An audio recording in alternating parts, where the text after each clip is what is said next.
right? We did 1.43 yesterday. स्मृती परिशुद्ध स्वरूप शून्य इव अर्थ मात्र निर्भासा निर्वितर्क. सो निर्वितर्क समापत्ती पर्यंत आपण काल केलं. Now today we move on to 1.44. 1.44 एत ऐव सविचार निर्विचारा च सूक्ष्म विषया व्याख्याता. एतया एव सविचार निर्विचारा च सूक्ष्म विषया व्याख्याता. आता हा आहे पुढचा सूत्र. शब्दफोड बघा. वर्ड मिनिंग घ्या. एतयेव म्हणजे काय? आता एतयेव ह्याची पण शब्दफोड होते एतय आणि इव. एतय म्हणजे हे केल्यानी, बाय धिस. एतय इज बाय धिस, हे केल्यानी. इव, इव म्हणजे ऑल्सो, आणि. इव म्हणजे ऑल्सो किंवा आणि. सविचार, सविचार म्हणजे विचारासहित, रिफ्लेक्शन, डेलिबरेशन, कन्सिडरेशन, इन्व्हेस्टिगेशन, जसं जो शब्द तुम्हाला भावेल तो. सविचार म्हणजे टू रिफ्लेक्ट ऑन समथिंग, विचारासहित. निर्विचारा, निर्विचारा म्हणजे without reflection, not needing any consideration, म्हणजे जिथे विचाराची गरज नाही, निर्विचारा. इह, इहचा अर्थ होतो अँड, आणि. इह म्हणजे अँड, आणि. I am sorry, it's not इह, इट इज च. च, तो ई लिहिला गेला तर च. च म्हणजे आणि. कोण आहे? नंतर सूक्ष्म विषय. सूक्ष्म म्हणजे सटल, आणि विषय म्हणजे ऑब्जेक्ट. सो सटल ऑब्जेक्ट और सटल थिंग. आणि व्याख्याता, व्याख्याता म्हणजे एक्सप्लेन्ड किंवा एक्सपाउंडेड. आपण म्हणतो ना, व्याख्या केली जाऊ शकते, व्याख्या दिली जाऊ शकते. व्याख्याता, एक्सप्लेन्ड और एक्सपाउंडेड. सूक्ष्म विषया, सटल ऑब्जेक्ट किंवा सटल थिंग, व्याख्याता, एक्सप्लेन्ड आणि एक्सपाउंडेड. राईट. सो आता हा जो सूत्र आहे त्याचं वन लाईन एक्सप्लेनेशन काय आहे ते बघूया. एतया एव सविचारा निर्विचाराच्या सूक्ष्म विषया व्याख्याता, म्हणजे the contemplation of subtle aspects is similarly explained as सविचार and निर्विचार समापत्ती. म्हणजे कॉन्टेम्प्लेशन आपण समाधी किंवा ज्याच्यावर विचार करतो ते. तर सूक्ष्म विषय जे आहे त्या सूक्ष्म विषयाचा ध्यान, त्याच्यावर ध्यान करणं, कॉन्टेम्प्लेशन करणं, धारणा ध्यान करणं, ह्याला सविचार आणि निर्विचार समापत्ती असं म्हणता येतं. सविचार म्हणजे डेलिबरेट, मुद्दामून, विचारासहित. निर्विचार म्हणजे नॉन डेलिबरेट, म्हणजे विचाराहीन, विचाराशिवाय. आता it's the one line explanation is not all that clear. आपण ह्याचं एक्झॅक्ट एक्सप्लेनेशन जरा समजून घेऊया. बघा, इन सविचार समाधी, सविचार समाधी आपण बघितली होती, आणि आता आपण सविचार समापत्ती बघतोय. ह्या दोन्ही मधला फरक जर समजला ना तर ह्याचं explanation will become clearer. In सविचार समाधी the object is cognised as one. Alright. The object is an external object. आता समाधीमध्ये जो आलंबन आपण घेतला आहे तो बाह्य आलंबन आहे. अरे, सो दिस सविचार समाधीमध्ये त्या वस्तू, त्या विषय, त्या आलंबनवर आपण एकाग्र झालेलो आहोत. और we are contemplating on that external object. आणि त्याला रूप आहे, आकार आहे, गुण आहे, ह्या सगळ्यांचं आपण समाधी लावलेली आहे, ह्या सगळ्या गोष्टींवर. आता सविचार समापत्तीमध्ये तो विषय आपण सोडून देतो आणि त्याची तन्मात्रा जी आहे त्याच्यावर मन एकाग्र करतो. आता मी तुम्हाला उदाहरण देते. सविचार समाधीमध्ये समजा आपण एक घट घेतला. ओके. आता तो घट कशाने बनलेला आहे? मातीने बनलेला आहे. राईट. आता माती म्हणजे काय? तर पृथ्वी तत्व. ठीक आहे.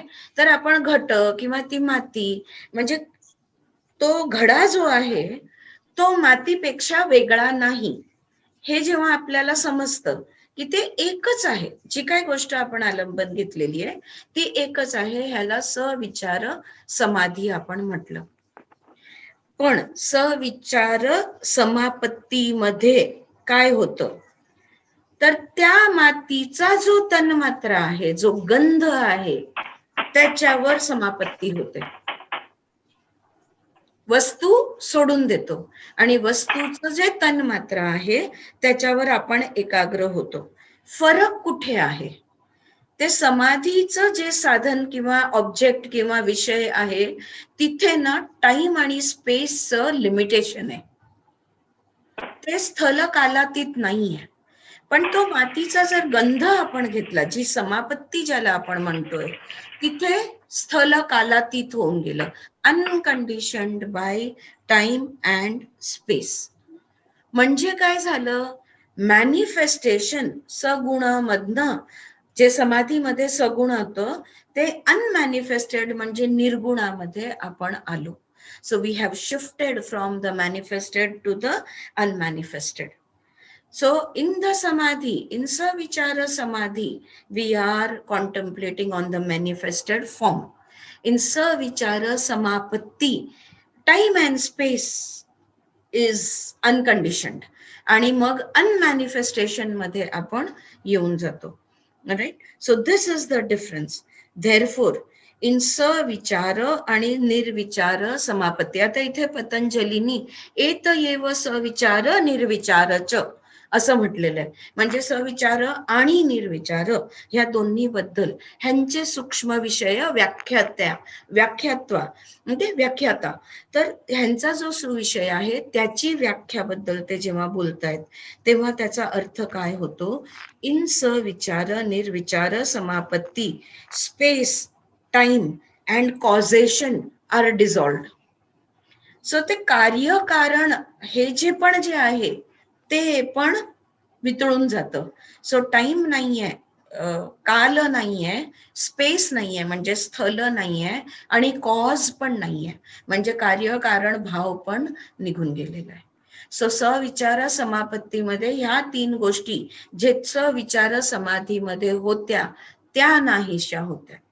आणि that is the difference between सविचार समाधी आणि सविचार समापत्ती. आलं लक्षात? सो इन सविचार निर्विचार समापत्ती space time and causation are dissolved. मग राहिलं काय, व्हॉट रिमेन्स, हा प्रश्न येतो की नाही. काल स्थल आणि कॉज कारण हे तिन्ही जर गायब झाले किंवा हे तिन्ही वितळून गेले तर मग राहिलं काय, only the illumination of a subtle element dissociated from any ideas. आता तात्विक काहीही उरलं नाही. ओके, आणि काय राहिलं, फक्त त्या सूक्ष्म तत्वचा प्रकाश, जो काही तत्व असेल, गंध रस रूप जे काय तुम्ही घेतलं असेल आलंबन त्याच्याप्रमाणे असेल, तर त्याच्या ज्ञानाचा प्रकाश, that is all that remains in the सविचार निर्विचार समापत्ती. that is all that remains. आलं लक्षात? ऑलराईट. स्थल काल आणि कॉज ह्या तिन्ही गोष्ट डिझॉल्व्ह होऊन गेल्या, त्या सूक्ष्म तत्वाचा प्रकाश तेवढंच मात्र उरतं. ह्याला निर्विचार समापत्ती म्हणतात.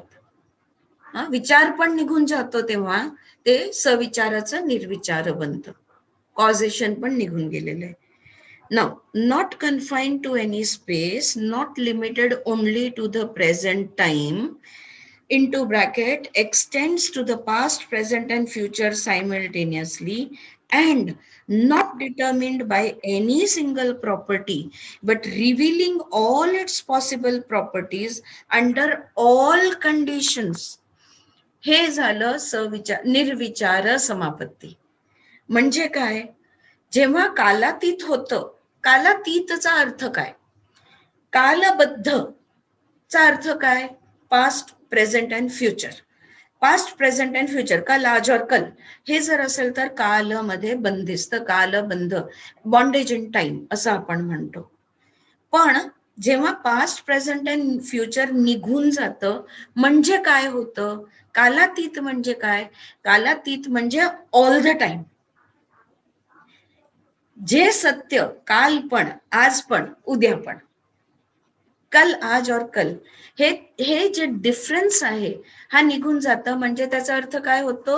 ऑल द टाइम, कुठल्याही वेळेला, कुठल्याही ह्याच्यामध्ये, टाइम मध्ये कुठलीही सिंगल प्रॉपर्टी जेव्हा उरत नाही, कुठलाही एक तत्व मध्ये बंदिस्त नसून त्याचे सगळ्या कालामध्ये, सगळ्या स्थलामध्ये सगळे गुणधर्म हे जेव्हा रिव्हील होतात, जेव्हा आपल्याला जाणून येतात, ओके, म्हणजे काय? कुठलाही विकल्प उरत नाही. When there is not a single vikalpa remaining, there is no vikalpa left. हे झालं निर्विचार समापत्ती. कालाचं बंधन नाही म्हणजे सदैव, ऑल द टाइम. स्थळाचं बंधन नाही म्हणजे इन ऑल प्लेस. येस बेटा, इन ऑल द प्लेस, सगळीकडे, कुठेही, एनिवेअर ऑर एव्हरीवेअर असा अर्थ त्याचा होतो. आणि कुठलीही एक प्रॉपर्टी नाही, ऑल प्रॉपर्टीज. अरे, सो ह्याला म्हणतात, आणि कुठलाच विकल्प उरत नाही, ही झाली निर्विचार समापत्ती. आता बघा, सगळ्या प्रकारच्या समापत्ती एका लाईनीमध्ये लिहून घ्या आणि मी उदाहरणासहित तुम्हाला ते सांगत जाते. आपण सवितर्क, निर्वितर्क, सविचार, निर्विचार, हो सोनू, बघितलं त्यांनी. ओके, गो अँड प्ले नाव. आनंदीला दाखव. हे जे चारी प्रकार आहेत, ह्या चारी प्रकार उदाहरण देते तुम्हाला, म्हणजे हे चारी प्रकार एकदम क्लिअर होऊन जातील. Examples of all kind of समापत्ती. पहिलं बघा, सवितर्क. आता सवितर्क मध्ये उदाहरण घेऊया, सूर्य, the sun.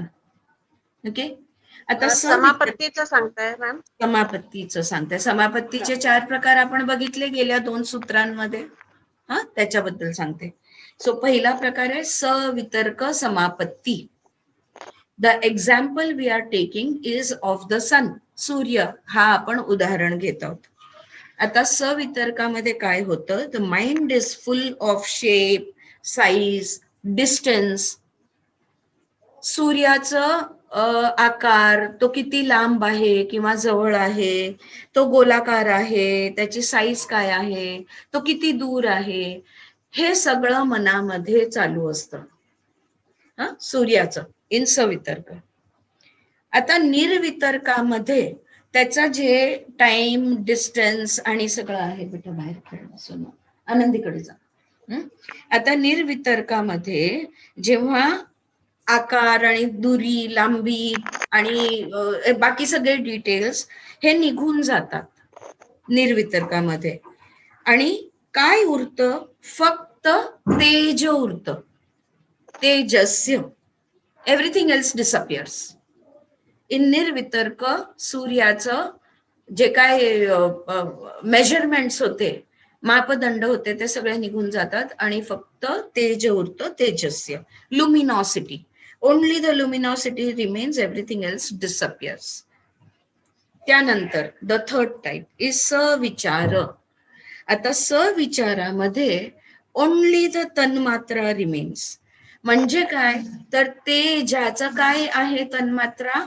Prakash, the light. लुमिनॉसिटीचं काय आहे तन्मात्रा? It is the light. Okay, आता सविचारामध्ये फक्त प्रकाश उरतो, पण तो प्रकाश सुद्धा स्पेस, टाइम आणि कॉझेशन मध्ये आहे. Only the light remains, but that light is in space, time and causation. That is location of the sun आणि प्रेझेंट लुमिनॉसिटी, आता त्याची तो किती प्रकाशित आहे ते. पास्ट आणि फ्युचर बद्दल आपण बोलत नाही आहोत, फक्त आता या क्षणामध्ये त्या सूर्याचं जे प्रकाश आहे ते किती आहे, जे डोळ्याला दिसतं किंवा आपल्याला जाणवतं ते. हे झालं सविचार. तन्मात्रा उरलेल्या आहे, प्रकाश आहे, पण काल, स्थल आणि कॉझेशन ह्या 3 गोष्टी पण आहेत. आता चौथा प्रकार निर्विचार.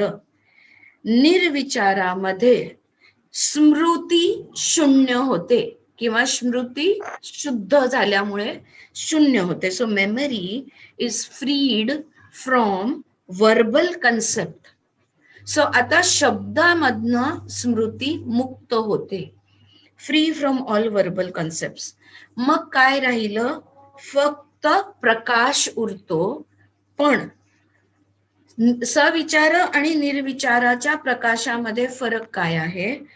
सविचार प्रकाश हे पास्ट प्रेझेंट नाही, पास्ट फ्युचर नाही, फक्त प्रेझेंट आणि टाइम आणि स्पेस ह्याच्या बंधनात होतं. निर्विचारामध्ये तो प्रकाश all the time, everywhere and for ever. निर्विचारामध्ये all the time, everywhere time म्हणजे कालातीत झालं, all the time, past present and future. Everywhere म्हणजे स्थलातीत झाला, एव्हरीवेअर. सो स्पेसचं बंधन निघून गेलं, टाइमचं बंधन निघून गेलं. आणि तिसरं फॉर एव्हर म्हणजे अनंत. नो कॉझेशन. जी गोष्ट अनंत असतं त्याला सुरुवात नसते, कॉज नसते, आणि त्यामुळे फक्त एंड रिझल्ट नसतो. So there is no birth and death, there is no beginning and end. त्याला आपण काय म्हणतो? अनंत, कॉजलेस. आता क्लिअर झालं, right? So first there was the in Savitarka Samapatti, the mind was full of the measurements of the sun. In Nirvitarka, the measurements disappeared, only the Tejasya, the luminosity remained. In Savichara, the luminosity चा फक्त प्रकाश राहिला, only the light remained. But that light is in the present moment as seen by the eye in the space in which it is seen. So time, space आणि causation हे होतं. And in Nirvichara, time, space and causation disappeared. So the light, the prakasha, the luminosity is all the time, everywhere and causeless, ananta, forever. Right? So now the samapatti is very, very clear. Is that clear? बरं. आता now when we want to do samapatti, मग आपण आलंबन काय घ्यायचा? What should be our subject? What should we be fixing our doing samadhi on? असं जर म्हटलं तर सविचार समापत्ती हे it can be done on प्रकृती. To know it, but so प्रकृतीला जाणण्यासाठी प्रकृती किंवा प्रकृतीच्या कुठल्याही एका भागावर आपण सविचार समापत्ती आलंबन म्हणून घेऊ शकतो. आता सविचार समापत्तीमध्ये ज्याला आपण घेतलेला आहे, जे प्रकृतीचं आलंबन आपण घेतलेलं आहे, त्या प्रकृतीला आपण जाणतो, पण त्याच्याबरोबर एकरूप होत नाही. Okay, so we know it, but we remain unmerged in her, with her. Ata, besides the tanmatra, one can attain samapatti on other subtle objects. मग आता प्रकृतीचे जे 5 पंचमहाभूत आहे आणि मग त्याचे जे तन्मात्रा आहे त्याच्यावरच करायला पाहिजे का? तर तसं नाहीये. त्याच्या प्रकृतीपेक्षा जे सूक्ष्म विषय आहेत त्या विषयावर आपण समापत्ती करू शकतो. हे सूक्ष्म विषय म्हणजे कुठले? अहंकार, बुद्धी. अहंकार और बुद्धि. We can take the ego or the intellect as our subject for samapatti, as our object for samapatti. Alright? So ह्या विषयावर पण आपण पुढच्या सूत्रामध्ये पतंजली क्लॅरिफाईज इट, अजून त्याचं डिटेलिंग देत आहेत की अहंकार, बुद्धी वगैरे ह्याच्यावर जे आपण करू शकतो हे पुढच्या सूत्रामध्ये ते अजून क्लॅरिफाय करतायत. सो इज दिस सूत्र क्लिअर? एतयेव सविचार निर्विचाराच सूक्ष्म विषया व्याख्याता. पुढच्या सूत्राकडे वळूया आपण. 1.45. सूक्ष्म विषयात्वम च लिंगम पर्यवसानम. सूक्ष्म विषयात्वम च लिंगम च चालिंगम म्हणा किंवा च आलिंग पर्यवसानम. हा शब्दफोड केली तर लेट्स ब्रेक द वर्ड्स आणि शब्दार्थ बघूया. सूक्ष्म विषयात्वम म्हणजे काय? सूक्ष्म विषय घेऊन, सटल ऑब्जेक्ट. सूक्ष्म विषयात्वम म्हणजे सूक्ष्म विषय, सटल ऑब्जेक्ट. च च म्हणजे अँड, च चा अर्थ होतो अँड आणि. आलिंग आलिंग म्हणजे अनमॅनिफेस्टेड फॉर्म, ज्यांनी रूप धारण केलेलं नाहीये ते. निर्गुण आलिंग, अनमॅनिफेस्टेड फॉर्म. पर्यवसानम पर्यवसानम म्हणजे अंत, एंडिंग. पर्यवसानम इज दी एंड, एंडिंग किंवा अंत. सूक्ष्म विषयात्वम चालिंगम पर्यवसानम. What is the one line meaning of this sutra? The subtlest level of prakriti is consciousness. When the consciousness dissolves in nature, it loses all marks. म्हणजे काय? लिंग. And it becomes pure. हा सूत्र आपण समजून घेऊया. प्रकृतीचं सगळ्यात सूक्ष्म रूप काय आहे? तर ते आहे कॉन्शियसनेस. चित्त म्हणतो ना आपण ज्याला, चित्त, दॅट इज कॉन्शियसनेस. प्रकृतीचं सगळ्यात सूक्ष्म रूप, द सटलेस्ट लेवल ऑफ प्रकृती इज कॉन्शियसनेस. ठीक आहे ना. हे कॉन्शियसनेस, हे चित्त जेव्हा प्रकृतीमध्ये लीन होऊन जातं, when it dissolves in the प्रकृती, हे चित्त जेव्हा प्रकृतीमध्ये लीन होऊन जातं, इट लूजेस ऑल मार्क्स, म्हणजे ते अलिंग बनतं, त्याला रूप उरत नाही, अलिंग बनतं आणि बिकम्स प्युअर, शुद्ध होऊन जातं. So consciousness merges into the prakriti and gets purified. चित्त प्रकृतीमध्ये लीन होऊन शुद्ध होऊन जातं. हे what happens? This happens in the end. Okay? आता ह्याचा अर्थ काय? What does this mean? समजून घ्या. The subtle form of all elements are its तन्मात्रा. बरोबर आहे? प्रत्येक जे पंचमहाभूत आहेत त्या महाभूतांचं सूक्ष्म रूप काय आहे? तन्मात्रा. म्हणजे काय? पृथ्वीचं गंध किंवा स्मेल, हा अर्थ एलिमेंटचं स्मेल. जलचं रस, आप किंवा जलचं रस म्हणजे वॉटर एलिमेंटचं आहे टेस्ट. अग्नीचं रूप म्हणजे फायर एलिमेंटचं आहे अपिअरन्स. वायूचं स्पर्श म्हणजे एअर एलिमेंटचा तन्मात्रा आहे टच. आणि आकाशचा शब्द म्हणजे स्पेस किंवा इथर एलिमेंटचा तन्मात्रा इज साऊंड. बरोबर आहे? राईट. So this is. आता त्या तन्मात्राचं सूक्ष्म रूप काय आहे? त्याच तन्मात्राचं सूक्ष्म रूप आहे अस्मिता, अहंकार किंवा ego. The subtle form of the tanmatras is ahankar, ego or asmita. Subtler than the ego. आता या अहंकार पेक्षा सूक्ष्म काय आहे? महत. या अहंकार पेक्षा सूक्ष्म आहे महत. महत तत्व हे जे आहे. सो व्हॉट इज, आता बघा, इंडिव्हिज्युअल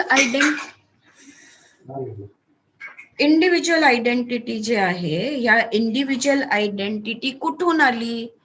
तर कॉस्मिक आयडेंटिटी मधनं आली. So where did the individual consciousness come from? It came from महत, which is the cosmic consciousness. आता हा जो कॉस्मिक कॉन्शियसनेस आहे तो पहिला मॅनिफेस्टेशन आहे. सो जो महत आहे, it is the first manifested form. And त्याच्यापेक्षा सूक्ष्म मूळ प्रकृती किंवा जिला प्रधान प्रकृती आपण म्हणतो, द अनमॅनिफेस्टेड कॉन्शियसनेस, हे महत पेक्षा सूक्ष्म आहे. सिक्वेन्स मिळालं. ऑलराईट. पंचमहाभूत, त्याच्यापेक्षा सूक्ष्म तन्मात्रा, तन्मात्रापेक्षा सूक्ष्म अस्मिता, अहंकार किंवा इगो, त्याच्यापेक्षा सूक्ष्म आहे महत. आणि महत काय आहे? फर्स्ट मॅनिफेस्टेड किंवा कॉस्मिक इंटेलिजन्स आहे. आणि ह्या महतपेक्षा सूक्ष्म आहे मूळ प्रकृती और अनमॅनिफेस्टेड कॉन्शियसनेस. सो महत कॉस्मिक कॉन्शियसनेस कुठून आलं? निर्गुणातनं आलं. सो महत कॉस्मिक कॉन्शियसनेस हे सगुणाचं पहिलं रूप झालं. पण सगुणाचं हे पहिलं रूप कुठून आलं? तर ते निर्गुण कॉस्मिक कॉन्शियस, त्याच्या पलीकडे, म्हणजे मूळ प्रधान किंवा मूळ प्रकृती किंवा प्रकृती प्रधान असे वेगळे वेगळे शब्द ते समजवण्यासाठी वेगवेगळ्या ग्रंथामध्ये वापरले गेलेले आहेत. किंवा cosmic consciousness came from that, किंवा परब्रह्म. Some places they have called it परब्रह्म ऑल्सो. तर महत हे ब्रह्माचं पहिलं रूप झालं. आणि त्या महत मधनं आलं अस्मिता, आणि अस्मिता मधनं, सो इट गोज बॅक. आणि अस्मिता कुठून आलं? तो इट केम फ्रॉम युअर अहंकार. इट केम फ्रॉम द तन्मात्रा, आणि तन्मात्रा केम फ्रॉम द म्हणजे पंचमहाभूत. असं ते स्थूल ते सूक्ष्म, और सूक्ष्म टू स्थूल, ग्रॉस टू सटल, और subtle to gross. You can understand it in that way. Is that clear? आता नाव सगळ्यात सूक्ष्म काय झालं? तर सूक्ष्मातलं सूक्ष्म, जर म्हणजे ऍटम पेक्षा सब ऍटम असं आपण जे म्हणतो, तर सगळ्यात, सो ती मूळ प्रकृती जी अनमॅनिफेस्टेड आहे, ओके, किंवा प्रधान प्रकृती आपण त्याला म्हणू, किंवा त्याला आपण unmanifested consciousness we can call it. ती जी अनमॅनिफेस्टेड कॉन्शियसनेस आहे, त्याचं स्ट्रक्चर काय आहे? What is it structure? It is in a state of equilibrium of the three gunas, and that is why it is the constituent principle. त्याला constituent principal म्हणतो, कारण त्रिगुण तिथे समप्रमाणात आहेत. ह्या जे त्रिगुणाचं, त्याच्या पलीकडे गेलं तर गुणातीत होणार, निर्गुण होणार. सो निर्गुणामधनं जे पहिलं गोष्ट येते ती समप्रमाणात असते, तिला मूळ प्रकृती असं आपण म्हणतो. मग त्या प्रमाणामध्ये प्लस मायनस झालं की the cosmic intelligence is born. Alright. आणि कॉस्मिक इंटेलिजन्स मधच्या मुवमेंटनी, त्या त्रिगुणाच्या गतीनी, त्याच्या डिफरन्सेस मधनं इंडिव्हिज्युअल कॉन्शियसनेस, अहंकार, अस्मिता comes about. And so on and so forth. त्याप्रमाणे सूक्ष्म सूक्ष्म सूक्ष्म होत जातं, स्थूल स्थूल स्थूल होत जातं. आणि जसं त्या त्रिगुणामध्ये मुवमेंट येते, त्या त्रिगुणामध्ये मुळे वृत्त्या, मुवमेंट, मॉडिफिकेशन्स तयार होतात. सगळ्या ऑल मॉडिफिकेशन, सगळ्या वृत्त्या म्हणजे ह्या त्रिगुणाच्या मुवमेंट्स आहेत, गती आहेत. ऑलराईट. पण before all those movements begin, it was how? It was in a balance state.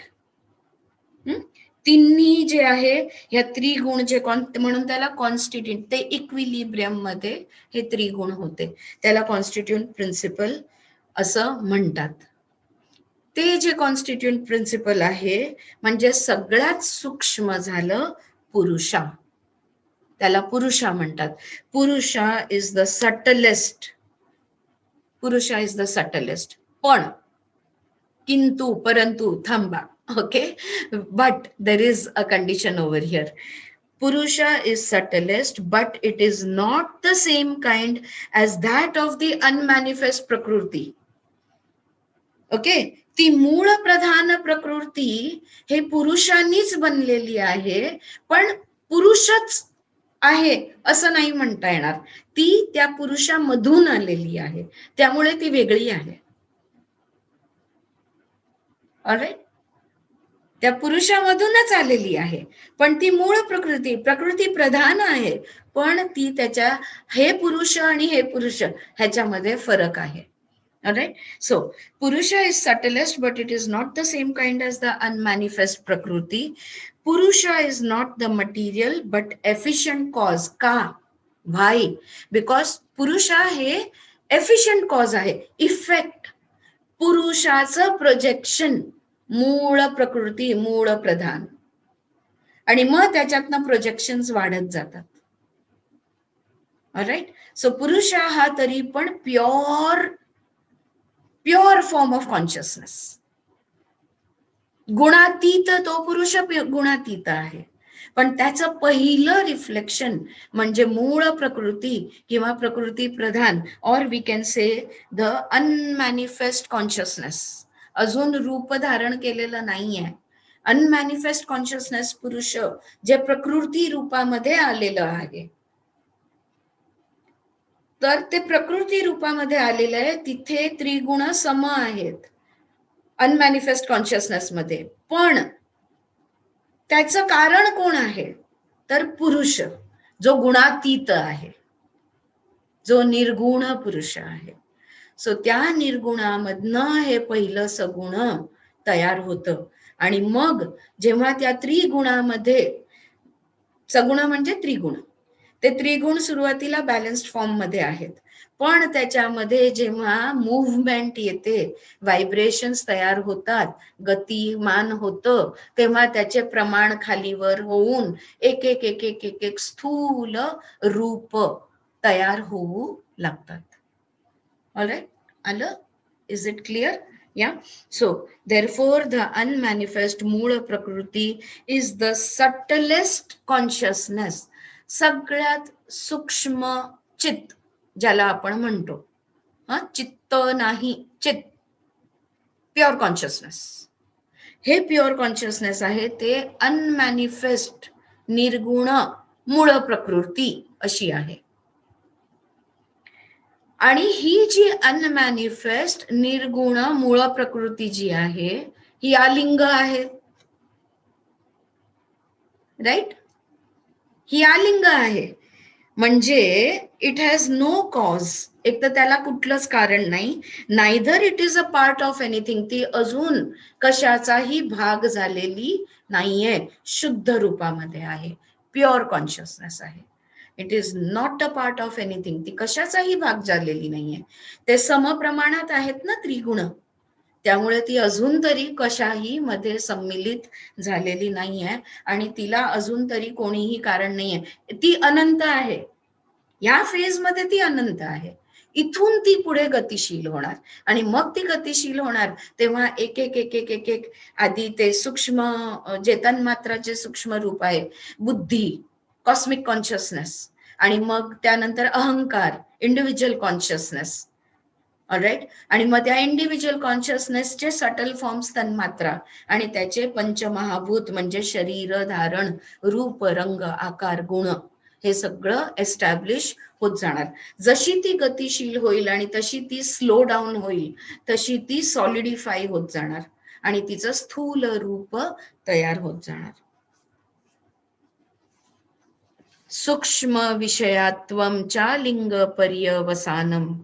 तर असं हे सूक्ष्म रूप जे आहे, ते जेव्हा म्हणजे ते सूक्ष्म रूपामध्ये जेव्हा ती असते, तेव्हा ती आलिंग असते. ऑलराईट, असा हा अर्थ त्याचा होतो. So this is the beginning, or this is the end of that Purusha, of that pure consciousness, असं आपल्याला म्हणता येणार. So this is सूक्ष्म विषयात्वम चालिंग पर्यवसानम. Alright, shall we move on?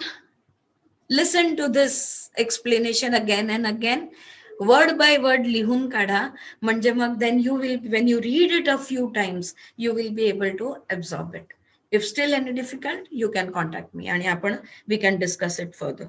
All right, किंवा परत हे सूत्र, इफ यू वॉन्ट दीज सूत्रस टू बी रिपीटेड, तर आपण रिपीट करू सिक्वेन्शियली, म्हणजे मग ते एस्टॅब्लिश होत जाणार.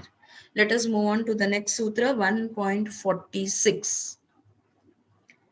ता एव सबीज समाधी, ता एव सबीज समाधी. सो शब्दफोड बघूया. ता, ता म्हणजे ते. कोण ते? हे सगळे समापत्तीचे प्रकार आणि हे सगळं जे काय आपण गेल्या 5-6 सूत्रामध्ये बोललेलो आहे ते. ता म्हणजे ते किंवा धे. एव, एव मीन्स ओनली, फक्त. सबीज म्हणजे बीजासहित. समाधीही एक रूप किंवा एब्झॉर्प्शन किंवा समाधी अवस्था धारण करणे. जे काय आतापर्यंत बोललोय, योगश्चित्त वृत्ती निरोध, सवितर्क, सविचार, सानंद, सस्मित समाधी, ही ते सगळे समाधी.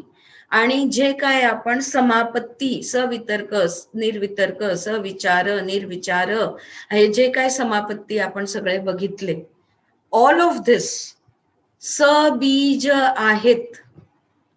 अजून निर्बीजापर्यंत गेलेलो नाहीये, संप्रज्ञात मध्येच आहोत. म्हणून पतंजलीने अजून तरी कुठेही असंप्रज्ञात हा शब्द वापरलेला नाहीये. सगळं बीजासहितच चाललेलं आहे. ह्या सूत्रामध्ये ते स्पष्ट करतात की हे सगळे जे आहेत, these 4 states of samapatti described are dependent on a support, seed or alamban, and they are all therefore sabij. हे 4 समापत्तीचे जे प्रकार मागच्या सूत्रांमध्ये दिलेले आहेत, ह्यांना एक आलंबन, आधार असल्यामुळे ह्या समापत्तीला सबीज समापत्ती म्हणतात. He is being very specific. कुठेही ना डाऊट किंवा विकल्पला जागा ठेवत नाही. Patanjali is very clear about what ever he is saying. Exact सांगतात आपल्याला. बघा, ऑल 6 समाधी, जे 6 समाधी आपण बघितले, कुठले 6 बघितले? सवितर्क समाधी, निर्वितर्क समाधी, सविचार समाधी, निर्विचार समाधी, सानंद समाधी आणि सास्मित समाधी. हे समाधीचे 6 प्रकार अधिक 4 समापत्ती, सवितर्क समापत्ती, निर्वितर्क समापत्ती, सविचार समापत्ती, निर्विचार समापत्ती. सूत्र नंबर 1.17 to 19 आणि 1.42 to 45 हे जे काय समाधी आणि समापत्ती सांगितलेले आहेत, हे सगळे सबीज आहेत, आधारासहित आहेत, आलंबन सहित आहेत. The 6 समाधीज आर ऑन एक्सटर्नल मॅटर. जे समाधी आपण बघितले, जे 6 प्रकार होते, त्यांचे विषय बाह्य होते, जिथे एक ग्रहितृ ग्रहण ग्राह्येषु होते. Right? All these things are there. Right? So हे जे होते 6, हे बाह्य विषयाला लागून होते. आणि समापत्ती जे 4 आहेत, ते ग्रहितृ ग्रहण ग्राह्येषुच्या तन्मात्रावर समापत्ती होते. So samadhi, external objects, which are divided into 3: object, the process of object, and the subject. आलंबन, आलंबनचा ची क्रिया आणि आलंबनकडे बघणारा द्रष्टा. बाह्य तिन्ही गोष्टी समाधी. समापत्तीमध्ये बाह्य निघून गेलं आणि त्याचे तन्मात्रा, त्याच्या तन्मात्रावर 4 समापत्ती होतात, त्यांच्या सूक्ष्म रूपावर. पण सगळ्या समाध्या, सगळ्या समापत्ती बीजासहित आहेत. राईट? ऑलराईट. इथे सगळ्या समापत्तीचं वर्णन संपतं. द डिस्क्रिप्शन ऑफ ऑल समापत्तीज फिनिशेस ओव्हर हिअर अँड समाधी ऑल्सो. ऑफकोर्स परिणाम आपण विचारणारच की समापत्ती प्राप्त झालं तर आता काय परिणाम आम्हाला किंवा काय फळं आम्हाला मिळणार आहे, ते आपण विचारणारच. पण ते आपण सूत्र उद्या घेऊया. Alright? We will be doing the results of it tomorrow in the next